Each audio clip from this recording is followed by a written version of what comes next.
پاکستان میں آل محمد کے چاہنے والے دیوار سے لگنے والے نہیں، ہم محب وطن ہیں، ہم آل محمد کے چاہنے والے اس ملک کے بانی ہیں۔ ہم وہ لوگ ہیں کہ جنہوں نے پاکستان کے مختلف محاذوں پر قربانی پیش کی ہے۔ حضرت محترم آپ لوگ ہیں جنہوں نے اس پاکستان کا تحفظ کیا ہے۔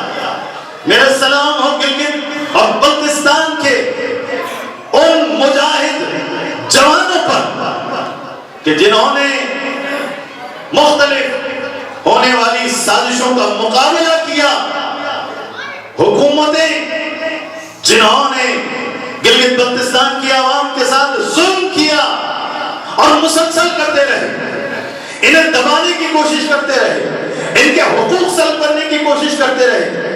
جب کہیں آئینی صوبہ بنا دو تو کہا جاتا ہے متنازع علاقہ ہے، لیکن کبھی یہاں سے سبسڈی ختم کی جاتی ہے، کبھی یہاں پر ٹیکس لاگو کیا جاتا ہے۔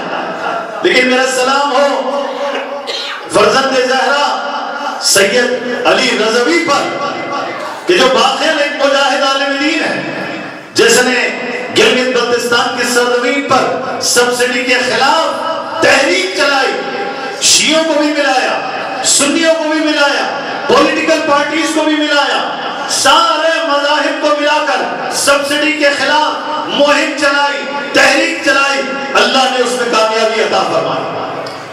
آپ کے سامنے ہیں اسی 2 ہفتے پہلے 3 ہفتے پہلے جو ٹیکس، ظالمانہ ٹیکس لگایا گیا گلگت بلتستان کی عوام کے خلاف، سید علی رضوی نے جو وہاں مجلس وحدت المسلمین کے سیکرٹری جنرل ہیں، حضرت محترم انہوں نے وہاں پہ تحریک کا آغاز کیا، سب کو ملایا۔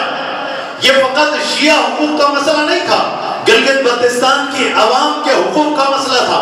اس میں سنی بھی ہیں، اس میں دیگر مذاہب کے ماننے والے بھی ہیں۔ الحمدللہ وہاں کی عوام کی استقامت اور سید علی رضوی کی بصیرت اور شجاعت کی بدولت اللہ تعالیٰ نے اس تحریک میں بھی آپ کو کامیابی عطا فرمائی۔